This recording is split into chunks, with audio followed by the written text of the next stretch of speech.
வணக்கம். இப்போ இந்த வீடியோ ப்ரெசன்டேஷனில் நம்ம எம்சிஎக்ஸ் நேச்சுரல் கேஸ் மார்க்கெட்டில் இன்றைக்கி எப்படி ட்ரேட் பண்ணலாம் அப்படின்றத பற்றி பார்க்கலாம். அதுக்கு முன்னாடி நேற்று மார்க்கெட்டில் என்ன நடந்தது, நம்ம என்ன எதிர்பார்த்தோம் அப்படின்றத பற்றி பார்க்கலாம்.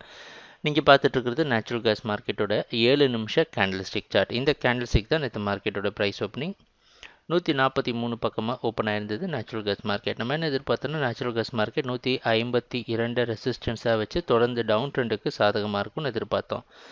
அந்த அடிப்படையில் ப்ரைஸ் ஓப்பனாக இருந்து மார்க்கெட் தொடர்ந்து டவுன் ட்ரெண்டுக்கே சாதகமாக இருந்தது. 142.6 அப்படின்ற இடத்துல சப்போர்ட் எடுக்க முயற்சி செஞ்சு அதை பிரேக் பண்ணோன்னா நம்ம அடுத்த டார்கெட்டான 140.6 தொட்டிருக்கு. அது மட்டும் இல்லாமல் அதையும் பிரேக் பண்ணி 138.6 வரைக்கும் வந்து அங்கேயே க்ளோஸ் ஆகிருக்கு. இதுதான் நேற்று மார்க்கெட்டில் நடந்த முழுமையான ப்ரைஸ் ஆக்ஷன். நம்ம எதிர்பார்த்தது எல்லாமே நடந்திருக்கு. ப்ரைஸ் புதிய லோ கிரியேட் பண்ணி அது பக்கமே க்ளோஸ் ஆனது. இன்னும் டவுன் ட்ரெண்டு மார்க்கெட்டில் கண்டினியூ ஆகும் அப்படின்றத உறுதி செய்யுது.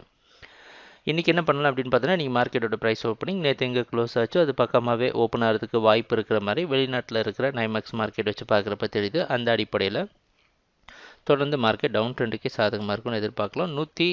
ஒரே ஒரு மாற்றம் மட்டும்தான் செஞ்சுருக்கணும். 146 வரைக்கும் நீங்கள் செல் பண்ணலாம். ஒவ்வொரு ரெசிஸ்டன்ஸ் வர எதிர்பார்க்குற அடுத்த டார்கெட் 136. இன்னும் ட்ரெண்ட் கண்டினியூ ஆச்சுன்னா 132.6 வரைக்கும் மார்க்கெட் கீழே வரதுக்கு வாய்ப்பு உண்டு. ட்ரேடிங் நடக்கிறப்ப பார்ப்போம் என்னென்ன மாற்றங்கள் வருதுன்னு. எங்கள் வீடியோ ப்ரெசன்டேஷனை தொடர்ந்து பார்த்துட்டு இருந்ததுக்கு மிக்க நன்றி, மகிழ்ச்சி, வணக்கம்.